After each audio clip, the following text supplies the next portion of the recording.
Have you ever wondered if everything you hear about German politics is true? An intriguing question, isn't it?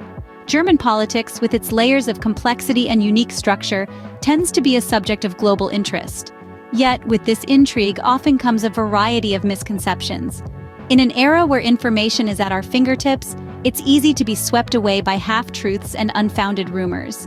That's why it's crucial to sharpen our fact-checking skills and approach such matters with an informed perspective. From the outside looking in, the political landscape of Germany can seem like an enigma, a puzzle waiting to be solved. And that's exactly what we're going to do. We're going to delve into the intricacies of German politics, debunking myths, and revealing the nuanced truth that often gets lost in the shuffle of rapid-fire news cycles. So, are you ready? Stick around as we unravel the truth behind German politics. One of the most common myths is that Germany is a socialist state. But how true is this? Well, to answer that, let's start by understanding what socialism is. In a socialist system, the state owns and controls major industries, aiming for equal wealth distribution and social welfare. Now, does this define Germany? The answer is a resounding no. Germany operates under what's known as a social market economy. It's a unique blend of free market capitalism and a strong welfare state. Yes, the government plays a significant role in providing social services like healthcare, education, and pensions. But unlike in a socialist system, private property and free market competition are not only allowed but encouraged. Take healthcare, for instance. Germany has a statutory health insurance system that covers all citizens. Yet, it's not a single-payer system like in some socialist-leaning countries. Instead, it's a multi-payer system with over 100 non-profit sickness funds. Individuals have the freedom to choose their provider, and these funds compete for members. Then there's the education sector.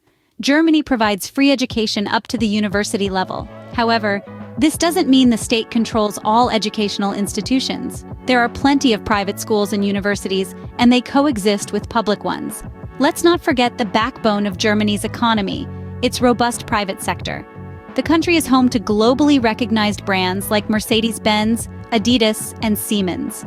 These companies aren't state-owned enterprises, but private corporations that compete in the global market. So, while Germany has a comprehensive welfare system, it doesn't equate to socialism. The state doesn't own the means of production, and there's no attempt to abolish private property or free enterprise. Instead, Germany's social market economy seeks a balance.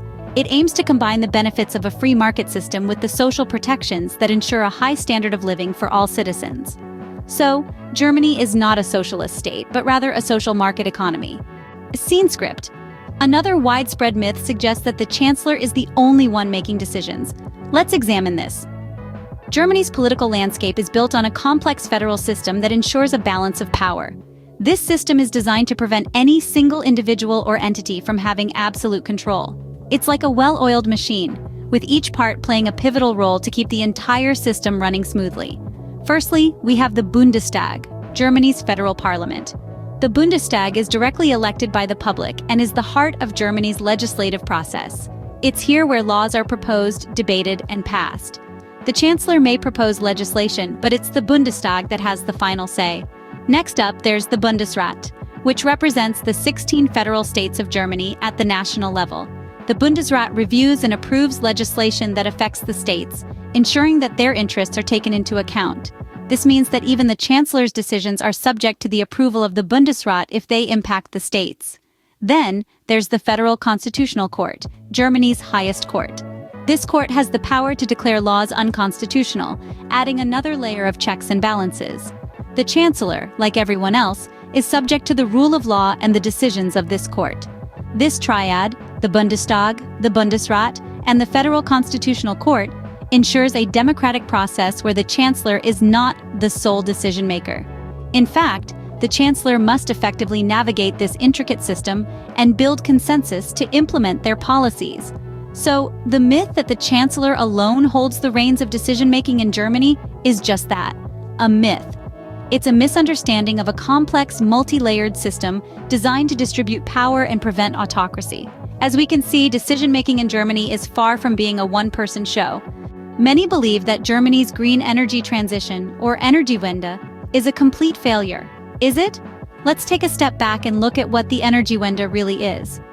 This ambitious project was launched with the goal of moving Germany away from fossil fuels and nuclear power and towards renewable and sustainable energy sources.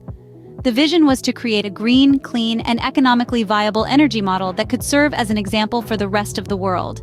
Now, has Germany met all its targets? The answer is no, not yet.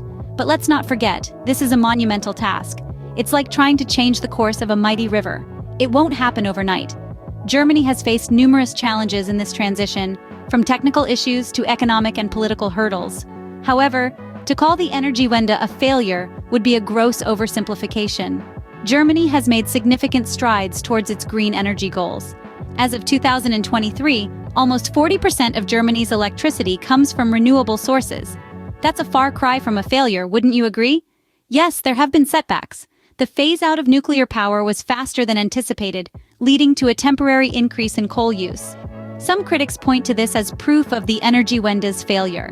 But it's important to remember that this is a transition, a shift from one state to another. There will be bumps along the road. Germany has shown resilience and adaptability in the face of these challenges. It has invested heavily in grid upgrades, energy storage solutions, and efficiency measures. It has enacted policies to encourage the use of renewable energy and to phase out coal. The journey is far from over. The Energiewende is a long-term project, and Germany is still on the path towards a sustainable energy future. There are undoubtedly challenges ahead, but progress is being made, and the commitment to this transition remains strong. So the next time someone tells you the Energiewende is a failure, remember this. It's not about instant success. It's about the journey, and Germany is very much still on that journey. The Energiewende is a work in progress, not a failure. Having debunked these myths, what are the takeaways about German politics? Well, we've journeyed through the enigmatic landscape of German politics and unraveled some of the most pervasive myths along the way. Let's recap what we've learned. Firstly, we tackled the mistaken belief that Germany is a socialist state. We learned that Germany, like many other countries, is a mixed economy, blending elements of both capitalism and socialism. The country's social market economy is designed to balance the freedom of the market with social welfare. It's a system that has proven successful and resilient, providing stability and prosperity for the German people. Next, we debunked the myth that the German Chancellor is the sole decision-maker. In reality, Germany's political structure is a federal parliamentary republic. The Chancellor, while an influential figure, is not the sole authority. The Bundestag, Bundesrat, and the federal president all play significant roles in the country's governance, making it a collaborative effort rather than a one-person show. Then we addressed the third myth, the notion that Germany's green energy transition is a failure. We discovered that, contrary to popular belief, Germany's Energiewende, or energy turnaround, is a pioneering initiative in the global effort to transition to renewable energy. Despite some challenges, the initiative has made substantial progress, with Germany now one of the world's leading producers of wind and solar power. So, what does all of this teach us about German politics, or politics in general? It emphasizes the importance of fact-checking and critical thinking. We live in an era of information overload, where it's easy to be led astray by misconceptions and half-truths. It's crucial to question, to dig deeper, and to strive for a nuanced understanding of complex issues. Politics, whether in Germany or elsewhere, is rarely black and white. It's a multifaceted realm, full of gray areas and intricacies. It's about balancing different interests, making tough decisions, and navigating through an ever-changing landscape of challenges and opportunities. It's about people and power, ideals and compromises, victories and setbacks. Debunking myths is not just about setting the record straight. It's about fostering a culture of informed debate, promoting transparency, and enhancing democratic participation. It's about empowering citizens to make informed decisions, to engage in meaningful dialogues, and to hold their leaders accountable. So next time you hear these myths about German politics, you'll know better. This isn't just about German politics, but about how we approach and understand the political world around us. It's a reminder to always question, to always seek the truth, and to never settle for easy answers. Thanks for joining us on this journey to uncover the truth about German politics.